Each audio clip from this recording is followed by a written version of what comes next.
Correct. এই সেটিংটা একদম সেরকমই হয়েছে যেমন পরীর ভিডিওতে ছিল। আর রোদও সেই রকম আছে সেদিন যেরকম ছিল। শুধু পরীর জায়গায় পুরবি দাঁড়িয়ে আছে। স্যার আমরা এখানে কি করব? আগামী 6 ঘন্টা পর্যন্ত পূরবীকে এইভাবেই দাঁড়িয়ে থাকতে হবে যেভাবে ভিডিওতে পরী দাঁড়িয়েছিল।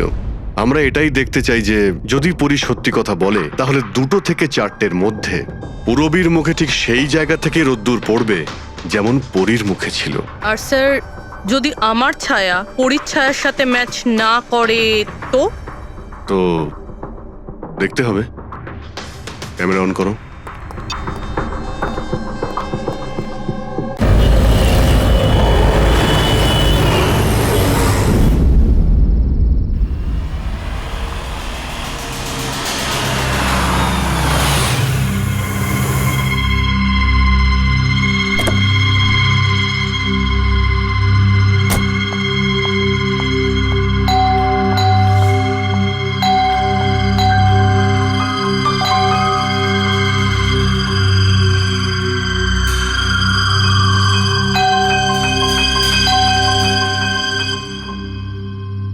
আমাদের পার্টিতে ডেকে নিজে ঘুমিয়ে পড়েনি তো? স্যার ও নিজের জন্মদিনের পার্টিতে কি করে ঘুমাবে? আরে ওকে কিছু বিশ্বাস নেই, 60 বছর বয়স হয়েছে। সুধীর বাইরে আয় ভাই। হ্যালো, পার্টি আজকেই তো নাকি কাল? হ্যাঁ পার্টি আজই, আই এম শিওর। আমি ওকে একবার ফোন করে দেখি।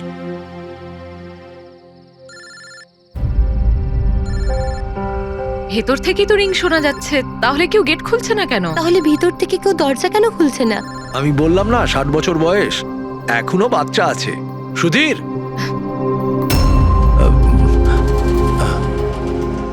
পিছনে জানলার দিকে গিয়ে দেখি। হ্যাঁ হ্যাঁ স্যার চলুন। চলুন ওদিকে।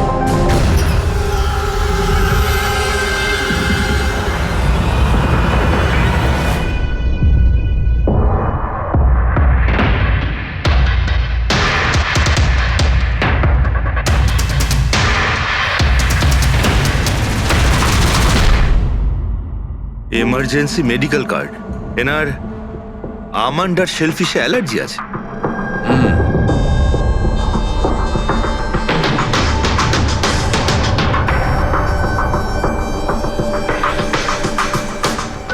স্যার কেকটাও পুরো খাওয়া হয়নি। এই দেখুন, মনে হচ্ছে কেক কাটার কিছুক্ষণের মধ্যেই এরা সবাই মারা গিয়েছেন।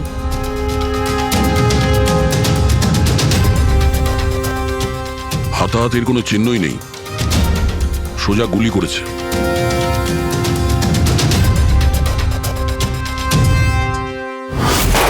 এইভাবেই গুলি চালিয়েছে।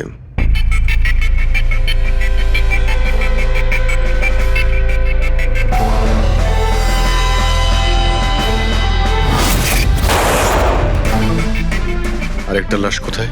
ভেতরে আছে স্যার।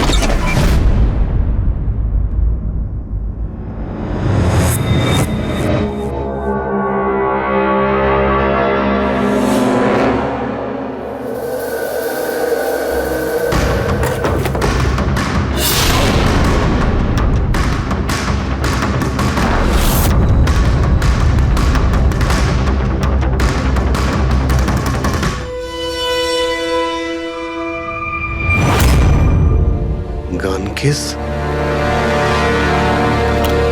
কিন্তু এ তো পুরো খালি।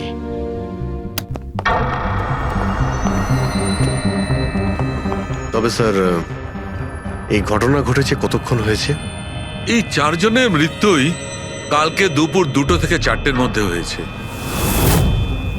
এরা কে কিছু জানতে পারলে? হ্যাঁ স্যার, উনি সুধীর বাবু, আর কে উইপস ইন্ডাস্ট্রির চেয়ারম্যান। ওর বড় ছেলে নীল আর এ ওর ছোট ছেলে রিতেশ। আর ভিতরে যে আছে সে সুধীর বাবুর স্ত্রী মায়া। স্যার, নীল আর রিতেশ দুজনেই আর কে উইভস কোম্পানির বোর্ড মেম্বার ছিল, কিন্তু কোম্পানির অবস্থা খুবই খারাপ ছিল, বন্ধ হওয়ার জোগাড়। প্রচুর ধার বাকি হয়ে গেছিল আর বাজারের ধারও মেটাতে পারছিল না, সমস্যা বেড়েই চলেছিল। তাহলে এখানে সেলিব্রেশন কি জন্য হচ্ছিল? স্যার সুধীর বাবুর 60তম জন্মদিন ছিল। বার্থডে সেলিব্রেট করছিল। তাহলে নিশ্চয়ই আরো অনেকে এসেছিল। অফিসের কিছু লোক এসেছিল স্যার, আর ওদেরকে জিজ্ঞাসাবাদ করে ছেড়ে দিয়েছি। এরা সবাই এখানে একসাথে থাকতো কি? না না স্যার, এখানে তো শুধু সুধীরবাবু আর মায়া থাকতেন। সুধীরবাবু নীল আর রিতেশের জন্য আলাদা আলাদা বাংলো কিনে রেখেছিলেন। এরা দুজন ওখানেই থাকতো। আজকে তারা বাবার জন্মদিন পালন করতে এসেছিল। স্যার সন্ধেবেলায় অনেক বড় একটা পার্টি হওয়ার কথা ছিল। কেক কাটার কিছুক্ষণের মধ্যেই সবাই মারা যায়। পার্টি প্ল্যান যারা করেছিল সেই টিমটা এসেছিল, কিন্তু কেউ দরজা খোলেনি দেখে চলে গিয়েছিল। বাস আমার মনে হচ্ছে না যে কেউ বাইরে থেকে এসেছিল। যা কিছু ঘটেছে এই চারজনের মধ্যেই ঘটেছে। কিন্তু বাড়িতে তো কোনো চাকর অবশ্যই থাকবে। আছে তো, চাকর আছে তো, কিন্তু তারা গ্রামে গেছে। সুধীরবাবু শুধু আজকের জন্য একজন সার্ভেন্ট হায়ার করেছিলেন। সে কাল সকালে কাজ করে গেছিল, আর পার্টি শেষ হওয়ার পরে আজকে এসে পরিষ্কার করার কথা ছিল। পার্টি শেষ হওয়ার আগেই সবকিছু শেষ হয়ে গেছে। মনে তো হচ্ছে এটা মার্ডারই। সরি ডক্টর সালুকে, আমার এটা মনে হচ্ছে যে এই চারজন ছাড়াও এখানে আরো একজন ছিল, যে বাইরে থেকে ভেতরে এসেছিল। একটু মন দিয়ে দেখো, এখানে কোনো হাতাহাতির কোনো চিহ্ন নেই, আর প্রত্যেকটা জিনিস নিজের জায়গাতেই আছে। এটা মনে হচ্ছে যে কেউ কেকের মধ্যে কিছু মিশিয়ে দিয়েছিল, যেটা খেয়ে এরা চারজনই অজ্ঞান হয়ে গেছিল। তারপরে ওই 5 নম্বর লোকটা বাড়ির মধ্যে ঢুকলো, এসে সবাইকে গুলি করে দিল। এটা বস 100% মার্ডার। মার্ডার আর সুইসাইডও। আচ্ছা তোমরা তো নিশ্চিতভাবে কি করে বলছো? স্যার এই দেখুন, বাকি 3টে লাশের কাছে স্ট্রাগলের কোনো চিহ্ন মাত্র নেই, শুধুমাত্র সুধীরবাবু ছাড়া। এনার পা ভাঁজ হয়ে রয়েছে, অনেকটা ব্লাডও বেরিয়েছে। আমার মনে হয় যখন ওনার গুলি লাগে তখন উনি বেঁচে ছিলেন। যদি উনিও কেক খেয়ে বাকিদের মতো অজ্ঞান হয়ে থাকতেন, তাহলে ওদের মতোই পড়ে থাকতেন। ইনি প্রথমে 3 জনকে গুলি করেন আর তারপর সুইসাইড করেন, এরকম মনে হচ্ছে। যদি এটাই হয়তো, তাহলে যে বন্দুক দিয়ে গুলি করা হয়েছিল সেটা কোথায়?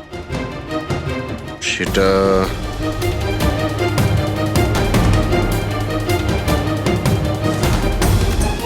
এখানে গুলি লেগেছিল, মানে মাথাতে। সুধীরবাবু যদি এইভাবে গুলি চালান তো এইভাবেই হয়তো পড়েছেন, আর তখনই হাত থেকে বন্দুকটা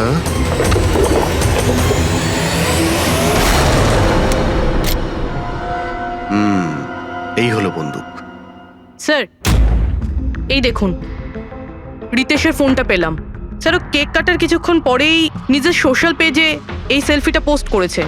বলছিলাম না, এখানে পঞ্চম ব্যক্তি থাকতেই পারে না। কিন্তু বুঝতে পারছি না কেন, আমার এখনো সন্দেহ আছে। দেখুন, সন্দেহ করা তো আমাদের কাজ। একটা কাজ করে যতগুলো এভিডেন্স আছে, যতগুলো জিনিস আছে, সব বিউরোতে নিয়ে যাই, দেখি এসিপি স্যার কি বলেন। গোলমাল মনে হচ্ছে। বস আমি ওদের পেটের মধ্যে কেকের টুকরো পেয়েছি, ওই যে কেক ওরা খেয়েছিল। ওই কেকের মধ্যে সেনেটিভ মেশানো ছিল, নেশার ওষুধ। সেনেটিভ? 3 জন খেয়েছে আর অজ্ঞান হয়ে গেছে। 4 জনই? না, 3 জন। নীল, রিতেশ আর মায়া, ওদের 3 জনের পেটের মধ্যেই শুধু কেকের টুকরো পাওয়া গেছে। তার মানে সুধীরবাবু ওই কেকটা খাননি? না দয়া, সুধীর শুধু একজনই ছিল যে গুলি চলবার সময় অজ্ঞান হয়নি। কি? সুধীরবাবু নিজের জন্মদিনে এই কেক খাননি? হয়নি, কারণ ওই কেকের মধ্যে বাদাম মেশানো ছিল। কিন্তু স্যার ওনার বাড়ির লোকের তো নিশ্চয়ই জানা আছে যে ওনার বাদাম থেকে অ্যালার্জি ছিল। এক্স্যাক্টলি। তাহলে এই কেক আনলো কেন? অদ্ভুত ব্যাপার। সুধীরবাবুর বার্থডে ছিল আর কেক ওই 3 জনে খেয়েছিল। কেক 3 জনে খেয়েছিল, কিন্তু ওখান থেকে যে বন্দুকটা পাওয়া গেছে তাতে 4টে গুলি খরচ হয়েছে, যেগুলো এদের গায়ে লেগেছে। অদ্ভুত ব্যাপার যে ওর ওপর সুধীরের আঙুলের ছাপ আছে। আর এই বন্দুকটাও তো সুধীরবাবুর নামেই রেজিস্টার করা। তো সুধীরবাবু প্রথমে ওই 3 জনকে গুলি করে আর তারপর নিজে সুইসাইড করে, কিন্তু কেন? ঝামেলা এড়ানোর জন্য। ব্যবসা ডুবে যাচ্ছে, ধার দেনা বেড়ে যাচ্ছে, এই জন্য নিজের সঙ্গে পুরো ফ্যামিলিটাকেই মেরে ফেলে। আর কি কারণ হতে পারে? হ্যাঁ স্যার, তাই তো মনে হচ্ছে। সুধীরবাবু ইচ্ছে করেই ওই বাদামওয়ালা কেক নিয়ে এসেছিল যাতে ওনাকে না খেতে হয়, আর উনি সেনেটিভ মিশিয়ে ওই কেকটা সবাইকে খাইয়ে দেন। আর অজ্ঞান হওয়ার পরে তাদের মেরে ফেলে নিজেও আত্মহত্যা করেন। রবি, ওই রিতেশ যেটা ফটো আপলোড করেছিল না নেটে, সেটা একটু খোলো তো। কটার সময় তুলেছিল এই ফটোটা? স্যার 2:05 আর আপলোড করেছিল? স্যার 2:07। সালুকে একটা কথা বলো, কেক খাওয়ার কতক্ষণ পরে ওরা অজ্ঞান হয়েছিল? 20 থেকে 25 মিনিট। মানে 2:30 না 2:35? আমার মনে হয় ওরা সবাই ওই সময়ই মারা গিয়েছিল, 2:30 থেকে 3:45-এর মধ্যে। মানে সবকিছু ঘটেছে ওই 40 মিনিটের ভেতরেই। 1 মিনিট, ওই দেখো ওই ছায়াটা কার? ওই শ্যাডো? এই চারজন তো এখানে দাঁড়িয়ে ছিল, তাহলে ছায়া ওখানে গেল কি করে? সেটা ওখানে গিয়েই দেখতে হবে। এই শ্যাডোটা কার ছিল? 2:04 পর্দার পজিশন একদম ঠিক আছে তো? একদম স্যার। পজিশন নিয়ে নি। রেডি? 2:05 ইয়া। আরে এখানে তো কোনো ছায়া দেখতে পাচ্ছি না। তাহলে ওখানে ছায়া কোথা থেকে এলো?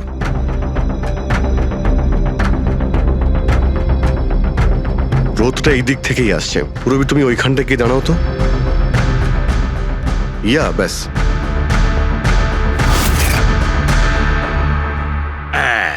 এইখানে ছায়াটা দেখা যাচ্ছে, ঠিক যেমনটা ওখানে ছিল, সেম টু সেম। আমি ঠিকই বলেছিলাম, এখানে কোনো 5 নম্বর লোক ছিল। আর সে ওখানেই দাঁড়িয়েছিল যেখানে আমি দাঁড়িয়েছিলাম। এই সেই লোকটাই হবে যে সুধীরবাবু আর তার পরিবারকে মেরেছে। আর সে আমাদের অলমোস্ট ধোকা দিয়ে দিয়েছিল যে এটা মার্ডার কাম সুইসাইড। আর ওর ছায়াই ওকে ধোকা দিয়ে দিয়েছে। কিন্তু স্যার আমরা এই ছায়ার মাধ্যমে খুনি অবধি পৌঁছবো কি করে? খুনির মেন টার্গেট ছিল সুধীরবাবু, আর সে ওই সময় ওখানেই দাঁড়িয়েছিল। নিশ্চয়ই চেনা জানাই কেউ হবে। কারেক্ট। খোঁজ নিয়ে দেখো সুধীরবাবু পার্টিতে কাদের কাদের ডেকেছিলেন।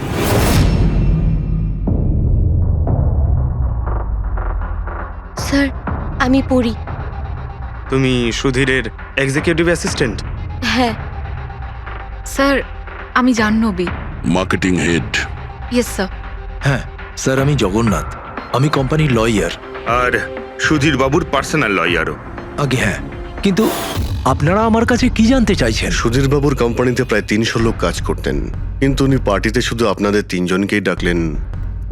এরকম কিসের বিশেষ সম্পর্ক ছিল আপনাদের সঙ্গে সুধীরবাবুর? স্যার আমি আগেও বলেছি যে আমি ওনার এক্সিকিউটিভ অ্যাসিস্ট্যান্ট। তো একজন এক্সিকিউটিভ অফিসারের সঙ্গে এতটা পার্সোনাল রিলেশনশিপ? স্যার আমি ওনার শুধু কাজই না, বরং ওনার পার্সোনাল লাইফও ম্যানেজ করতাম। আই মিন পার্সোনাল আর প্রফেশনাল দুটোই। আর ওই দিনও আমি পার্টি ম্যানেজ করতে গেছিলাম, সেলিব্রেট করতে না। আর উকিলবাবু আপনি? স্যার আমি আর সুধীর হলাম ছোটবেলাকার বন্ধু। ওর বার্থডে আর আমি যাব না, এটা কি করে হতে পারে? আর আপনি? আপনাকে কেন ইনভাইট করেছিল সুধীরবাবু পার্টিতে? স্যার আমাকে সুধীর স্যার না, নীল ইনভাইট করেছিল। আমি আর নীল খুব ভালো বন্ধু ছিলাম। I see. তো আপনি ওনার পুরো শিডিউল ম্যানেজ করতেন। তো এই বার্থডে পার্টির দিন কেউ কি আসার কথা ছিল? কোনো মিটিং রেখেছিলেন আপনারা? স্যার ওই দিন ব্যাংক হলিডে ছিল, তার জন্য কোনো মিটিং বা অ্যাপয়েন্টমেন্ট ছিল না। আর ওনার বার্থডে ছিল, তাই উনি পুরো দিন ওনার ফ্যামিলির সাথেই কাটাতে চাইতেন। দুপুর 2টো থেকে 3টের মধ্যে আপনারা কোথায় ছিলেন? স্যার আমি তো আমার বাড়িতেই ছিলাম, ভ্লগ বানাচ্ছিলাম। ব্লগ? Video blog. আমার একটা ইন্টারনেট চ্যানেল আছে যেখানে আমি ভিডিও বানিয়ে আপলোড করি। স্যার আমি বাড়িতে ঘুমোচ্ছিলাম, আমার শরীরটা ঠিক ছিল না। স্যার আমি আমার ফ্যামিলির সাথে ফিল্ম দেখতে গিয়েছিলাম। আচ্ছা, কিছুদিনের মধ্যে সুধীরবাবুর ব্যবহারে কোনো পরিবর্তন দেখেছিলেন আপনারা?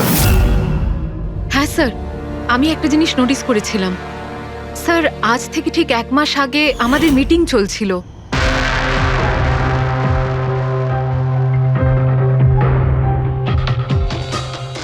স্যার কি ব্যাপার, ভেতরে এসো।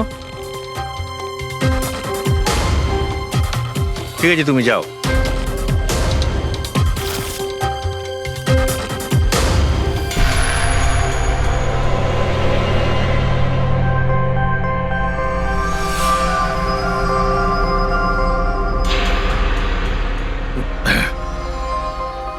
Sorry, gentlemen. Meeting is over. বাচ্চাদের পোশাক? Yes sir. আচ্ছা, আর কিছু নোটিস করেছিলেন আপনারা? কোনো অদ্ভুত কিছু? হ্যাঁ স্যার, এই 2 সপ্তাহ আগে উনি আমাকে বলেছিলেন যে উনি ওনার দলিল চেঞ্জ করতে চান। উইল বদলাতে চাইছেন কেন? জানি না স্যার, ওনার দলিলে 3 জন মানুষের নাম ছিল, একজন ওনার স্ত্রী মায়া আর 2 জন ওনার ছেলে। কিন্তু উনি চতুর্থ একজনের নাম জুড়তে চাইছিলেন, অ্যাড করতে চাইছিলেন। কি নাম ছিল ওই চতুর্থ জনের? ওনার নাম তো উনি বলেননি। আপনি কি উইলটা বদলেছিলেন? আসলে আমি পেপার সব তৈরি করে দিয়েছিলাম, ব্যাস নাম ভরে ওতে সুধীরকে সই করতে হতো।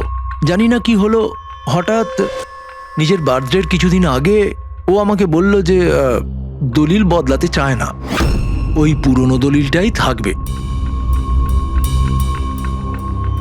ঠিক আছে, এই চতুর্থ ব্যক্তি আবার কোথা থেকে এলো যার নাম সুধীরবাবু নিজের উইলে ইনক্লুড করতে চেয়েছিলেন? সুধীরজির মৃত্যুর এই চতুর্থ জনের সঙ্গে কোনো কানেকশন থাকতে পারে। আমার তো এটাই কিছুতে মাথায় ঢুকছে না। বাচ্চাদের পোশাক কেউ কাউকে কেন পাঠাতে যাবে? বাচ্চাদের জামা কাপড় পাঠানো হয়েছিল, তাহলে ওই এনভেলপটা কোথায় গেল? সুধীরবাবুর রুমটা তো আমরা ভালো করে চেক করেছি, ওখানে তো কিছুই পাইনি আমরা। বাড়িতে নয় তো অফিসে?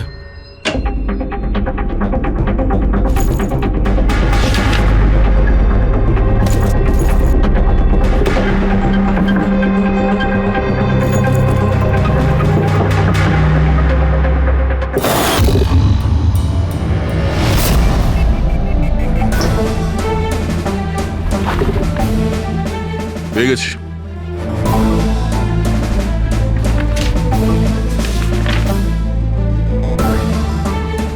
আরে, এতে তো দেখছি কোনো পোস্টাল স্ট্যাম্প বা যে পাঠিয়েছে তার নামই নেই। তাহলে পার্সেল এখানে পৌঁছলো কি করে? মনে হচ্ছে এই এনভেলপটা সোজা কেউ কোম্পানির পোস্ট বক্সে ঢেলে দিয়েছিল।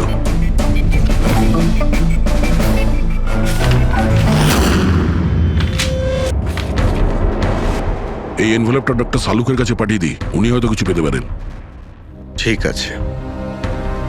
আচ্ছা, এই জাহ্নবী বলছিল যে এই পার্সেলটা দেখে মিস্টার সুধীর একদম চমকে গিয়েছিলেন। হতে পারে কোনো পুরনো স্মৃতি জেগে উঠেছিল। আর তারপর উনি কাউকে কলও করেছিলেন হয়তো। আগের মাসের কল ডিটেলস সুধীরবাবুরটা দেখি এই এনভেলপ পাওয়ার পরে সুধীরবাবু সবার আগে কাকে ফোন করেছিলেন?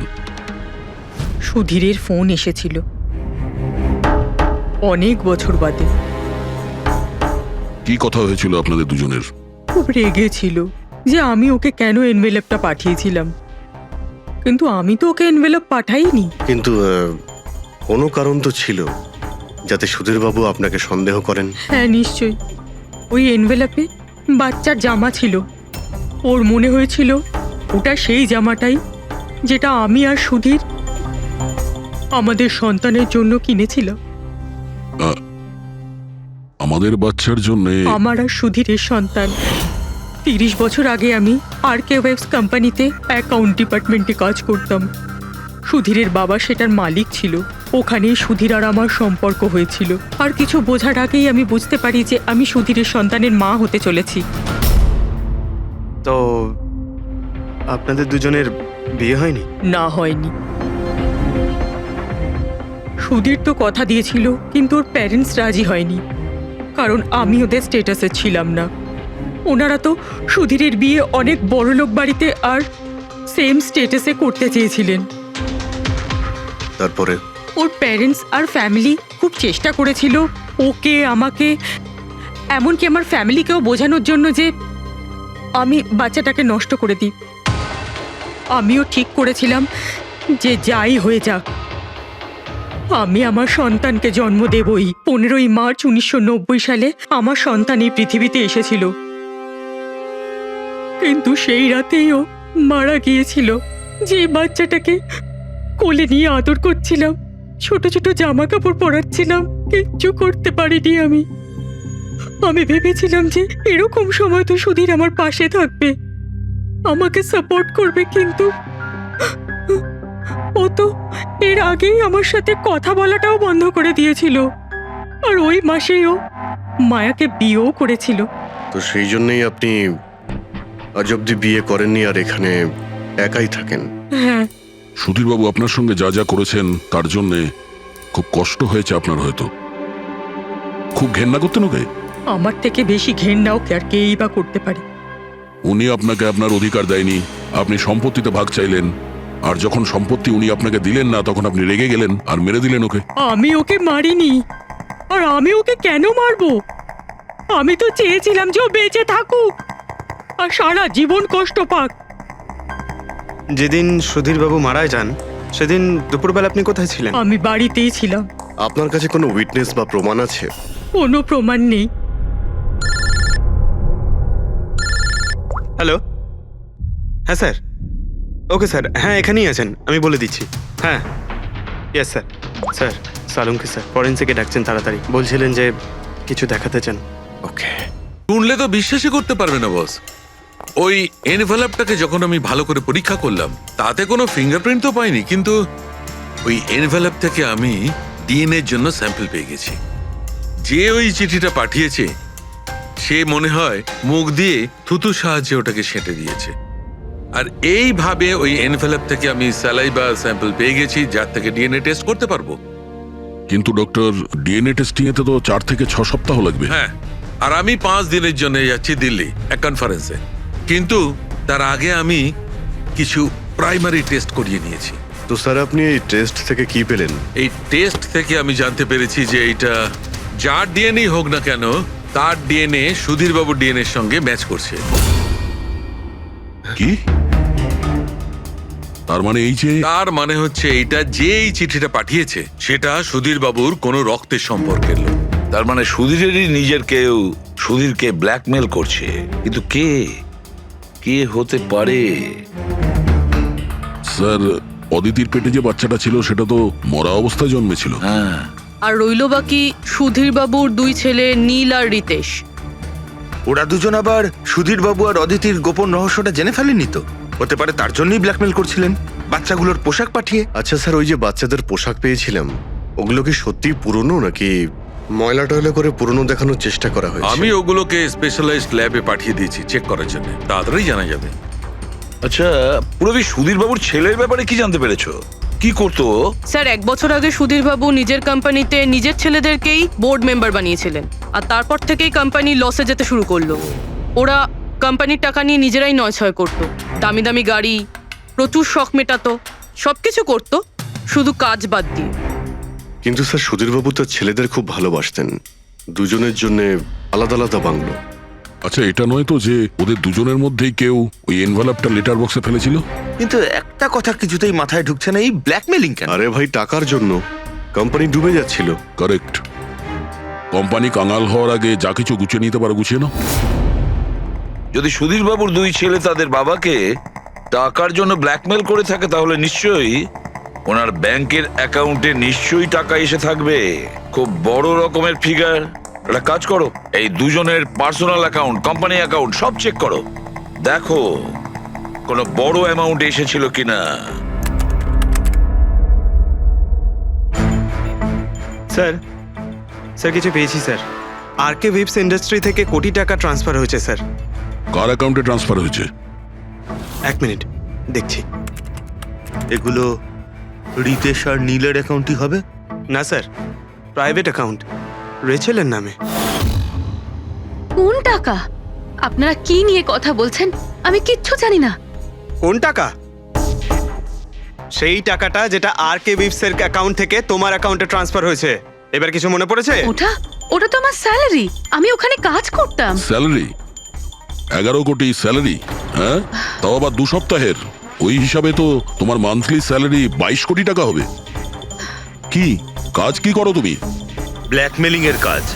তুমি আর রিতেশ দুজন মিলে সুধীর বাবুকে ব্ল্যাকমেল করছিলে। দেখো রিচেল, আমরা খুব ভালো করে জানি যে তুমি আরকে কোম্পানিতে একদিনের জন্যও কাজ করনি। এবার পরিষ্কার করে সত্যিটা বলবে নাকি? রিতেশ কিন্তু আর নেই, তাই যত শাস্তি সব তোমাকেই কিন্তু পেতে হবে। ব্ল্যাকমেলিং আর এক্সটর্শনের শাস্তি জানো তুমি? আমি কাউকে ব্ল্যাকমেল করিনি। তাহলে সুধীর বাবু কি তোমাকে 11 কোটি টাকা এমনিই দান করে দিলেন? সুধীর আঙ্কেল তো ওই টাকা ট্রান্সফারই করেননি। তাহলে কে করেছিল? আমার বয়ফ্রেন্ড রিতেশ। ও আমাকে বলেছিল যে ওর কোম্পানির টাকা ও কিছুদিনের জন্য অন্য কোথাও রাখতে চায়। অন্য কোথাও? কেন জানি না, আর আমি জিজ্ঞাসাও করিনি। তুমি রিতেশকে জিজ্ঞাসা করনি, আর যখন রিতেশ মারা গেল তখন পুলিশকেও বলনি। আমি ভেবেছিলাম যে রিতেশ তো আর বেঁচে নেই, তাই তাই টাকাগুলো আমি রেখে দিই, কেউ কি করে জানতে পারবে। কিন্তু সুধীর বাবুর ফ্যামিলিকে মারতে পারে কারা? পরি তো ভিডিও বানাচ্ছিল, আর জাহ্নবী অসুস্থ ছিল, আর জগন্নাথ নিজের ফ্যামিলির সঙ্গে ফিল্ম দেখছিল। কিন্তু অদিতির ব্যাপারে আমি কিছুই বুঝতে পারছি না। কিন্তু কে হতে পারে যে সুধীর বাবুকে এনভেলপ পাঠায়, ওই প্যাকেটটা পাঠায়, সে কে? ওর নামটা সুধীরবাবু উইলে লিখতে চেয়েছিলেন, কিন্তু লেখেননি। সে কে?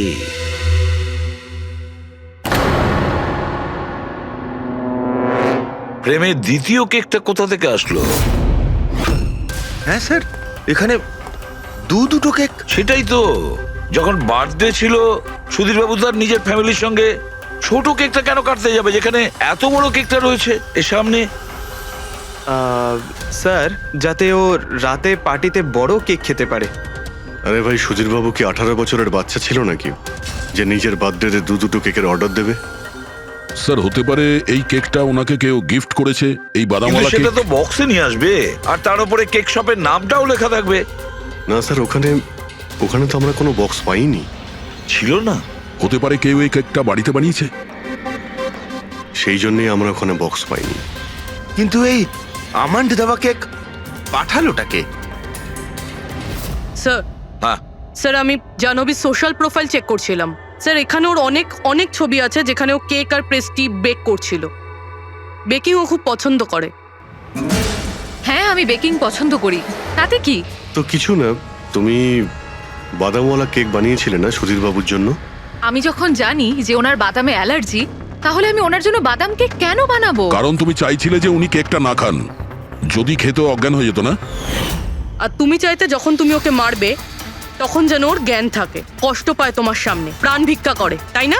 আরে আমি সুধীর আঙ্কেলকে কেন মারবো? তুমি কেকের মধ্যে সেনেটিভ মেশাওনি রিতেশ, নীল আর মায়াকে মারার জন্য? আপনারা এইসব কি বলছেন বলুন তো? ব্যাস ব্যাস, অনেক হয়েছে। তুমি বলেছিলে না যে ওই দিন তুমি অসুস্থ ছিলে আর বাড়িতেই ছিলে? কোথাও তুমি যাওনি। তুমি পার্টিতে কিভাবে গিয়েছিলে কিনা পার্টিতে? আমি সত্যি 2-3টে পর্যন্ত ঘুমিয়েছিলাম। তারপর ঘুম থেকে ওঠার পর আমার মনে হলো যে আমি একটু বেটার ফিল করছি, আর তাই আমি পার্টিতে চলে যাই। এতে আমার কি অন্যায়? তুমি যদি রাত 2টা থেকে 3টে অবধি সত্যিই ঘুমিয়েছিলে, তাহলে 2:30টার সময় যখন সুধীরবাবু মারা যান, তখন তোমার মোবাইল ওনার ঘরের সামনে গেল কি করে? দেখো জাহ্নবী, মিথ্যে বলে কোনো লাভ নেই। আমরা তোমার মোবাইলের রেকর্ড চেক করে দেখেছি। যে সময় সুধীরবাবু মারা যান সেই সময় তোমার ফোনের লোকেশন ওনার বাড়ির কাছেই ছিল। এবার সত্যি বলবে নাকি আরো টাইম ওয়েস্ট করতে চাও? আমি আর নীল একে অপরকে ভালোবাসতাম। আমরা ভেবেছিলাম যে নীলের বাবার বার্থডে, আমাদের কাছে একটা ভালো সুযোগ ছিল ওনাকে আমাদের ব্যাপারটা বলার, আর সেই জন্যই আমি ওখানে যাই। ওখানে গিয়ে নীলকে অনেকবার কল করি, প্রায় 1 ঘন্টা ওখানে ছিলাম আমি, কিন্তু নীলের কোনো কল আসেনি।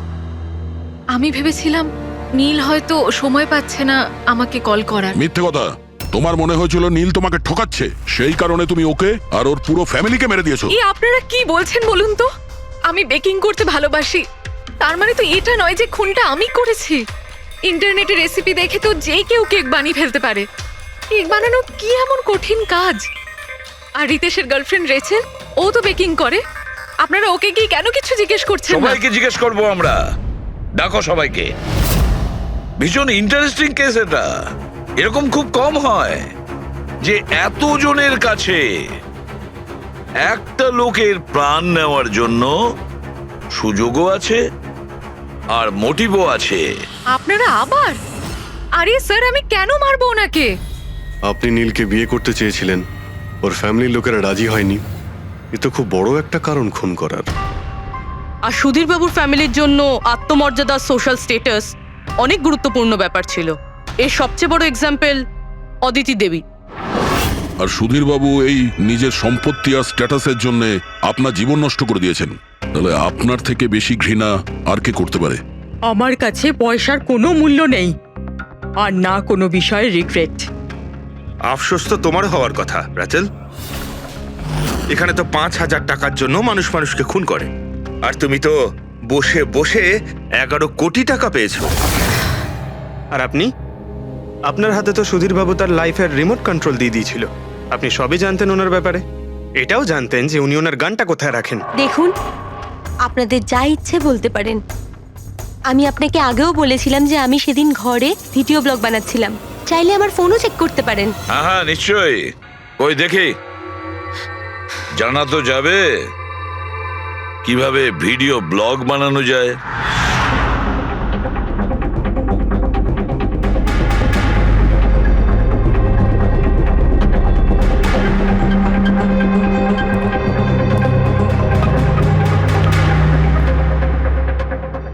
স্যার, এখন আপনি বিশ্বাস করেছেন তো যে সেদিন আমি নিজের ঘরে DIY ভিডিও বানাচ্ছিলাম? DIY তার মানে? Do it yourself. স্যার, আমি প্রত্যেকদিন নিজের ইন্টারনেট চ্যানেলে মানুষদের দৈনন্দিন কাজের ইজি পদ্ধতি দেখাই। Do it yourself. স্যার হ্যাঁ, নিউজ পেপারটা দেখুন, ডেটটা ওই একই। হ্যাঁ, সেটাই তো আছে।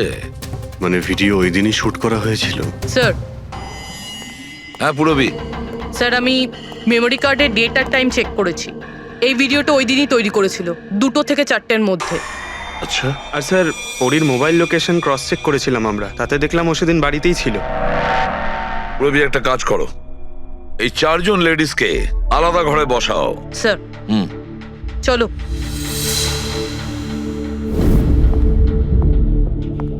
স্যার, কি ভাবছেন আপনি? সমস্ত প্রমাণ তো ওর পক্ষেই দেখছি। এই কেসটা তো আমি অন্ধকারে ডুবে যেতে দেখছি। ঠিক একটা কথা তো পরিষ্কার, যখন অন্ধকার হয় তখন কোনো ছায়া পড়ে না, কিন্তু আমার মনে হয় এই পুরো কেসটাই ছায়ারই খেলা। সানডাইল জানো তো?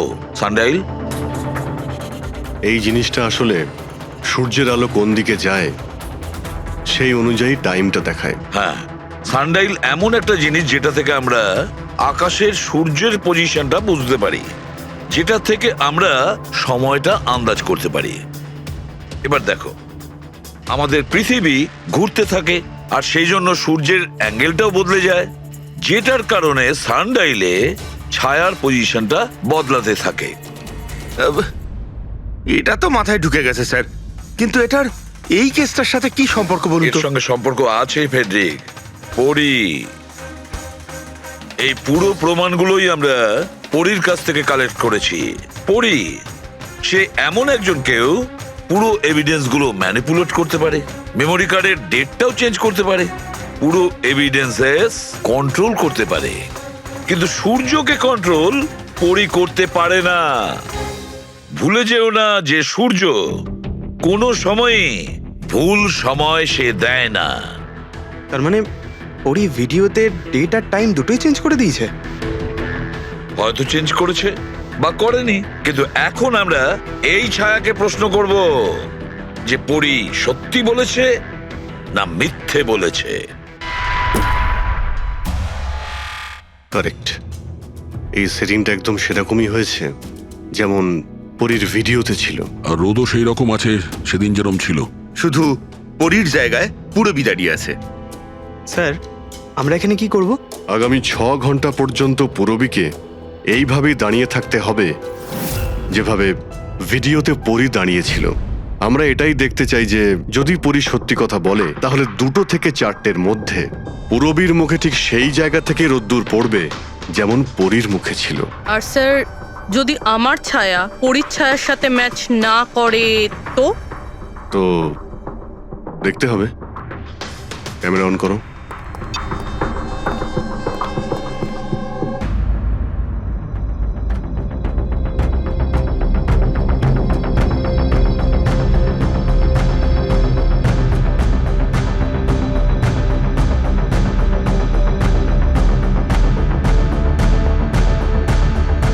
চলো, গুড।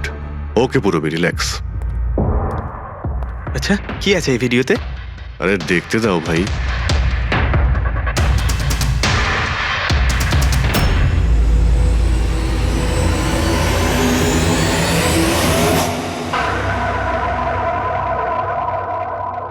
তো সকাল 11টা থেকে 1টার মধ্যে তুমি ওই ভিডিওটা রেকর্ড করেছিলে।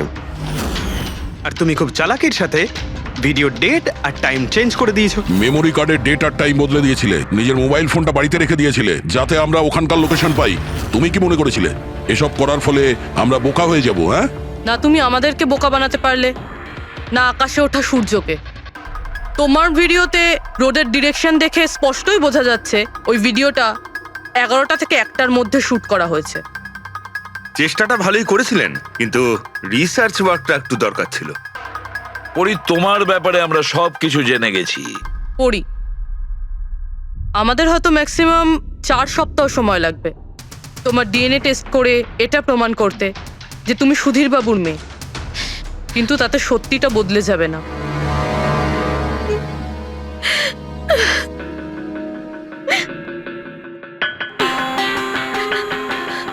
আমি ওনাকে মারতে চাইতাম না, একদমই মারতে চাইতাম না ওনাকে। আমি তো শুধু এইটুকু চাইতাম যে উনি আমাকে স্বীকার করুক। ছোট থেকে এখনো অবধি আমি অনাথ আশ্রমে বড় হয়েছি, তার জন্য একটা ফ্যামিলি চাইতাম আমি। তুমি সুধীর বাবুর ব্যাপারে জানতে পারলে কিভাবে?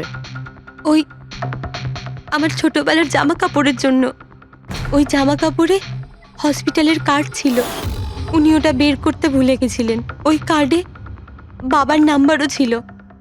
তারপর আমি বাবাকে অনেক খুঁজলাম, তখন শেষ পর্যন্ত ওনার কোম্পানির কথা জানতে পারলাম। কিন্তু তুমি ওনার কোম্পানি কেন জয়েন করলে? তুমি চাইলে সুধীরবাবুকে অন্য জায়গাতেও কথাটা বলতে পারতে যে তুমি ওনার মেয়ে। কিন্তু আগে আমি ওনার সাথে দেখা করতে চাইতাম, চিনতে চাইতাম ওনাকে। তারপর আস্তে আস্তে জানতে পারলাম যে উনি খারাপ মানুষ নন, মনের দিক থেকে খুবই বড়। তখন আমি ভাবলাম যে হয়তো ওই সময় ওনার অবস্থা খুব খারাপ ছিল, তাই অনাথ আশ্রমে দিয়েছিল আমাকে। কিন্তু এখন তো ওনার খুব ভালো অবস্থা, এখন তো উনি আমায় আপন করতে পারতেন। তাহলে ওনার সঙ্গে দেখা হতে না হতেই প্রপার্টিতে ভাগ কেন চাইলে? কারণ আমি জানতে চাইতাম যে ওনার কাছে ইম্পর্টেন্ট কি, টাকা না আমি। তার জন্যই সুধীর বাবু ওনার উইল চেঞ্জ করতে চাইছিলেন। হ্যাঁ, আর এটা শুনে আমি খুব খুশি হয়ে গেছিলাম। কিন্তু সুধীর বাবু তার সিদ্ধান্ত বদলে ফেলেছিলেন, যেটা তুমি সহ্য করতে পারোনি। স্যার, ও সব ওনার ওয়াইফ আর ওনার মেয়ের জন্য হয়েছিল। ওরা এটা সহ্যই করতে পারছিল না যে বাবা আমার নাম উইলে অ্যাড করছিল। অর্থাৎ আরও একবার সুধীরবাবু আপনাকে মেনে নিতে অস্বীকার করলেন। হ্যাঁ, আর এইবারও ঠিক ফ্যামিলির জন্যই। উনি একদম বদলাননি, উনি একদম ঠিক আগের মতোই ছিলেন। সেলফিশ, সুবিধাবাদী, দায়িত্বজ্ঞানহীন। সহজভাবে নিজের ভাগটা পাননি বলে ওনাকে ব্ল্যাকমেল করতে শুরু করে দিলেন। না, আমি যখন ওনাকে প্রথম এনভেলপ পাঠিয়েছিলাম তখন আমার এরকম উদ্দেশ্য ছিল না। আর না আমি এতটাই বোকা যে এনভেলপ নিজের মুখ দিয়ে সিল করব। আমি তো এটাই ভাবতাম যে অ্যাটলিস্ট উনি আমাকে নিজের ফ্যামিলিতে ইনক্লুড করুক, আমার নিজেরও একটা ফ্যামিলি হোক। আর তার জন্যই আমি বাবার জন্মদিনের দিন নেশাযুক্ত ওষুধ দিয়ে বাদামের কেক নিয়ে ওনার বাড়িতে গেছিলাম। Happy birthday to you.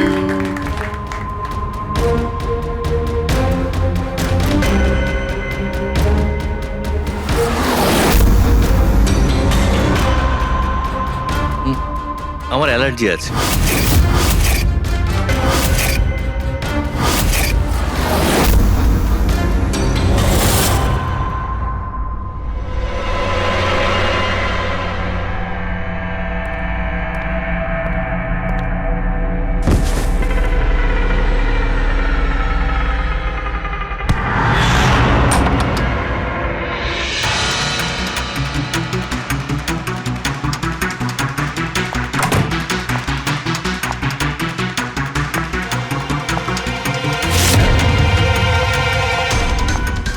বাবা,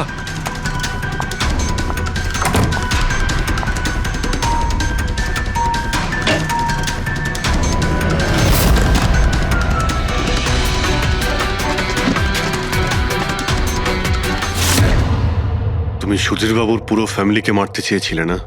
তোমার লক্ষ্য পূরণ হয়েছে। এবার তোমার সঙ্গে ওনার ফ্যামিলির লাস্ট মেম্বারও শেষ হয়ে যাবে। জেল যাওয়ার আগে আমরা তোমার সঙ্গে কারোর সঙ্গে দেখা করিয়ে দিতে চাই।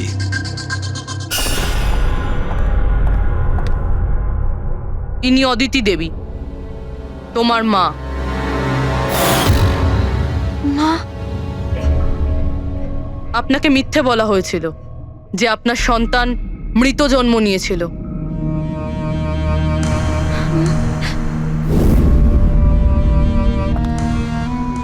মা,